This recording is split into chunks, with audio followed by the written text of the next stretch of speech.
যে কারণে এতদিন কাজে ফিরতে পারেননি সাবিলা। জনপ্রিয় অভিনেত্রী সাবিলা নূর, হাসিতেই যেন মুক্তা ঝরে তার। অভিনয়ও কম যান না তিনি। ইতিমধ্যে বেশ কিছু নাটকে কাজ করে দর্শকদের হৃদয়ে জায়গা করে নিয়েছেন তিনি। তবে অনেকদিন হলো পর্দায় দেখা নেই সাবিলার। সর্বশেষ ঈদুল আজহার নাটকে দেখা গেছে তাকে। এরপর কেটে গেছে প্রায় ৩ মাস। অবশেষে বিরতি কাটিয়ে ফিরলেন তিনি। পাশাপাশি এতদিন কাজে ফিরতে না পারার কারণও জানালেন এই অভিনেত্রী।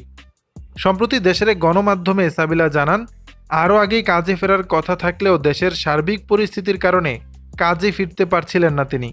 অভিনেত্রী বলেন, আমি দেশের বাইরে ছিলাম, তাছাড়া ঈদের পর একটু বিরতি নিয়েছিলাম, কিন্তু যখন কাজে ফিরব তখন বৈষম্য বিরোধী ছাত্র আন্দোলন শুরু হয়।